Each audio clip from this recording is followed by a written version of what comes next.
Shalom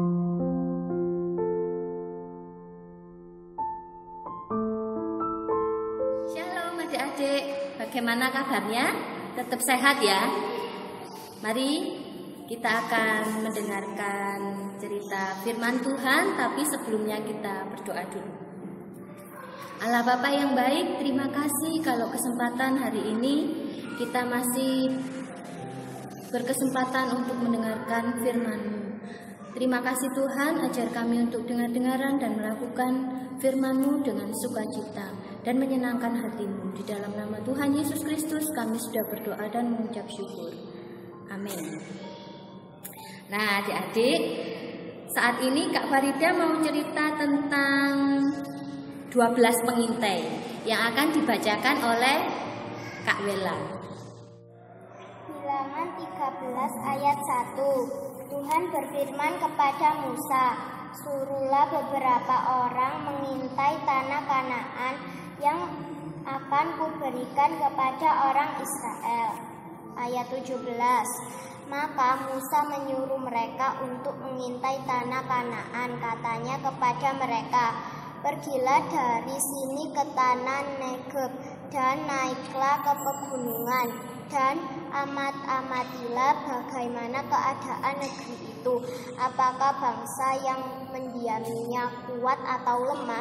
Apakah mereka sedikit atau banyak? Dan bagaimana negeri yang didiaminya? Apakah baik atau buruk? Bagaimana kota-kota yang didiaminya? Apakah mereka diam di tempat-tempat yang terbuka atau yang di tempat-tempat yang terkubu? Dan bagaimana tanah itu? Apakah gemuk atau kurus? Apakah di sana ada pohon-pohonan atau tidak? Tambahkanlah hatimu dan bawalah sedikit dari hasil negeri itu. Waktu ialah musim dulu hasil anggur. Ayat 25. Sesudah lewat 40 hari, pulanglah mereka dari pengintaian negeri itu dan langsung datang kepada Musa, Harun dan segenap umat Israel di Kades di padang gurun Paran. Mereka membawa pulang kabar kepada keduanya dan kepada segenap umat itu dan memperlihatkan kepada sekaliannya hasil negeri itu. Adik-adik, dari cerita ini kita mau belajar bersama-sama, yaitu pertama, kan Musa menyuruh 12 pengintai pergi untuk mengamati tanah perjanjian. Di sana Allah menyuruh Musa untuk orang-orang yang dipercayai, yaitu 12 suku, satu suku diwakili oleh satu orang. Kak Farida percaya 12 orang ini adalah orang-orang pilihan, orang-orang yang tangguh, orang-orang yang bisa dipercaya, orang-orang yang kuat, orang-orang yang pinter. Mungkin mereka melalui ujian-ujian, maksudnya kayak audisi, bukan audisi, semacam kayak dites gitu ya adik-adik ya, supaya mereka bisa menjadi pengintai yang baik di tanah Kanaan. Kalau sekarang istilahnya itu adalah badan intelijen. Nah, adik-adik, badan intelijen. Ya, mereka orang-orang yang hebat-hebat loh adik-adik ya. Nah, kemudian mereka pergilah ke tanah Kanaan. Musa menyuruh, mungkin mereka harus mengamati orang-orangnya, negerinya, tanahnya, subur apa enggak, mungkin perekonomian mereka kuat atau lemah, mereka mengintai itu. Setelah 40 hari, kurang lebihnya 40 hari, mereka kembali pada Musa. Nah adik-adik, mereka lapor kepada Musa apa yang disuruh Musa. Nah adik-adik, 10 orang bilang kepada Musa bahwa di sana orangnya kuat-kuat. Mereka seperti raksasa besar-besar. Bangsa Israel kecil. nanti akan kalah kalau berperang sama mereka. Bangsa Israel tidak dilatih untuk berperang, jadi mereka pasti kalah gitu ya, yang 10 orang ini. Tapi yang 2 orang, Kaleb dan Joshua, dia berpikir beda 180 derajat. Mereka berpikir ya mereka memang orang kuat, mereka orangnya besar-besar. Tapi lihatlah negerinya subur, tanahnya baik, hasil pertaniannya bagus.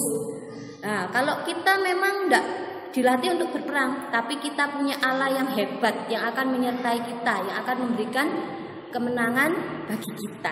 Itu adik-adik, dari 12 pengintai ini kita mau belajar. Mulai sekarang, mulai adik-adik di sekolah minggu kita mau belajar. Yang 10 pengintai ini mereka berpikiran negatif, mereka berpikiran punya iman yang lemah. Padahal di sepanjang perjalanan mereka disertai oleh Tuhan. Apa yang mereka perlukan, mereka menerimanya dari Tuhan, disediakan oleh Tuhan. Waktu mereka di padang gurun, mereka tidak kepanasan karena ada tiang awan. Malam tidak kedinginan dan tidak mengalami gelap karena ada tiang api. Saat mereka lapar, Tuhan sediakan. Saat mereka haus, Tuhan sediakan. Air pahit pun menjadi air yang manis. Tapi mereka lupa. Mereka tetap bersungut-sungut. Bahkan yang 10 ini mengajak untuk berkonspirasi, memberontak kepada Musa. Tapi lagi-lagi Allah menampakkan diri waktu Musa mau diberontak. Waktu itu Musa ditolong oleh Tuhan. Lah adik-adik, kita mau belajar punya pikiran yang positif seperti 2 orang, Kaleb dan Joshua ini. Kita mau belajar punya iman yang teguh kepada Tuhan. Iya, memang kondisinya jelek, keadaannya tidak baik, tapi kita punya Allah yang kuat, Allah yang mau menolong kita, Allah yang bersedia membuat kita berhasil. Itu adik-adik ya.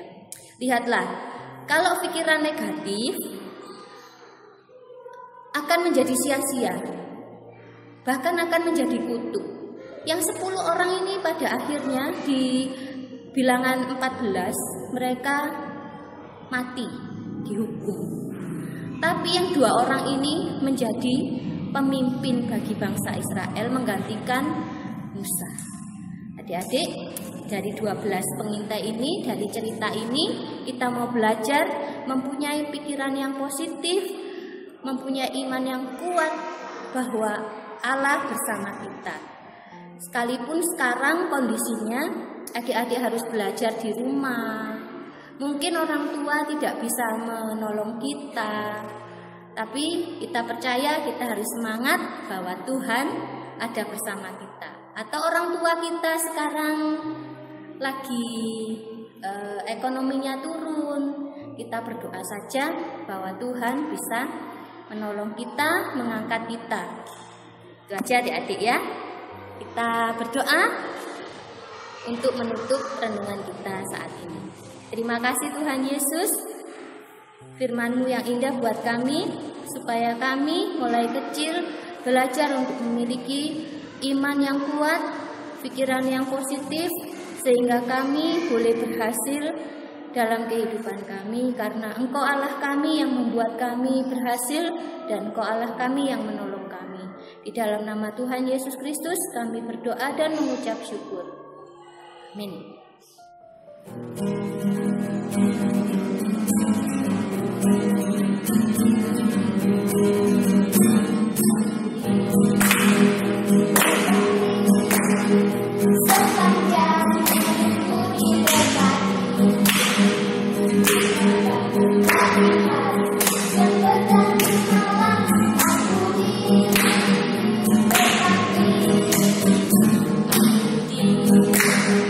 Berkati